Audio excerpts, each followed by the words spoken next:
Hello and welcome to another BeastPC video. If you follow this channel, you know that we don't do a lot of normal, ordinary things. Instead, we're always testing some huge impractical overclocks or outrageous impractical projects. So today, let's cover something that's not really up our alley, a perfectly sensible budget GPU, the AMD Radeon RX560. Now, of course, we're still gonna put a BeastPC twist on it and overclock it, but first let's get into the details. The RX560 is based on AMD's GCN GPU architecture, specifically Generation 4. It seems like a rebrand of the RX460, but it actually features more stream processors, 1024 versus 896 on its predecessor. These stream processors are clocked at up to 1275 MHz boost, and my unit features just 2 GB of VRAM and bandwidth is decent at about 112 GB per second. The best part is it just runs off of PCIe slot power, so there's no need for external connectors, which is super convenient. In terms of performance, let me get this straight to you now. It's perfectly fine for 1080p 60 gaming.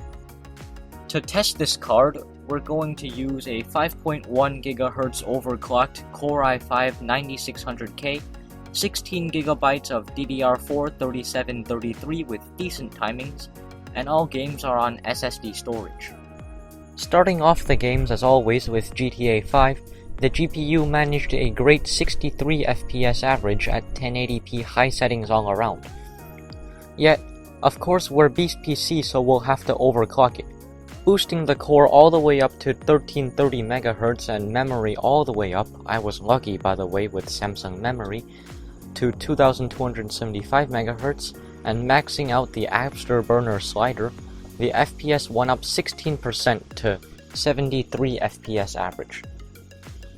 It's a similar story with CSGO. At stock at 1080p high, the GPU pushed out 137 frames per second, but with the nice overclock, that figure jumped all the way to 156. Do note that we did raise the power limit of the card, but the PCIe slot should still be fine and not melt. The rest of the benchmarks today will be with the overclocks applied. Fortnite at 1080p with the high preset ran at 62 FPS average, which is pretty great as well. So far, the trend is 1080p 60 with high settings is not a problem at all. Moving to a slightly more demanding game then, Far Cry 5 at Ultra preset ran at 36 FPS average, and Ultra is a bit overkill, but I'm sure it would run at about 60 with slightly lowered graphics settings. The Witcher 3 with Ultra settings as well just barely couldn't do 30 FPS average, so we turned the graphics down to medium and the FPS shot up to 60 again. Now for our more demanding game. Shadow of the Tomb Raider in DirectX 12 mode. It ran at the medium preset at about 37 FPS, and then it crashed. Perhaps our overclock wasn't fully stable, but we found that Shadow of the Tomb Raider really melts GPUs. Moving on to a few content creation benchmarks, AMD's VCE, Video Coding Engine, isn't as well known as Nvidia's NVENC is, but it did an alright job, cutting transcoding times on our 9600K from 54 seconds to 39 seconds, with a 28% time reduction. Similarly with Adobe Premiere, exporting that video took 26 seconds versus the CPU's 35 seconds, which is about a 26% boost.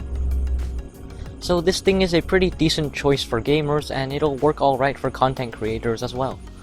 It's also an excellent choice for Hackintoshers, as macOS natively recognizes this GPU and there's no need to install drivers. Now for gamers, AMD has introduced a very cool feature on paper called Radeon Boost. It'll notice when you're moving the mouse and turning your field of view since everything is blurry, and drop the resolution for higher FPS. Well, we tried it on GTA 5 and moved our mouse way more than usual, and our FPS went from 73 to 76. A whole 3 frames per second. Honestly, just leave this feature off since it's not supported in many games, and sometimes it's a little buggy, AMD drivers be like. At least features like FreeSync work if your monitor supports it. So, this GPU is really just a super convenient thing. It's easily available on sites like eBay for about $70 or less. I snagged mine for just $50. As we demonstrated in the gaming benchmarks, it does a really great job of 60 FPS gaming at 1080p, especially if you don't play the most demanding titles. If you really want to play the most demanding games and have a standard 60 FPS monitor, something like an RX570 or GTX 1060 would be more than enough. As we found here, you only need a couple more frames to achieve 60 FPS. One more thing, this RX560 doesn't require external PCIe power, so you can just stick it basically into whatever system you want with a PCIe slot. Before we finish though, let's repaste this thing to see it run a bit cooler and a bit quieter. Before the operation at a set 75% fan speed, the temperatures in firmware climb to about 70 degrees C. Let's begin our operation. Adios to our warranty and cue the montage.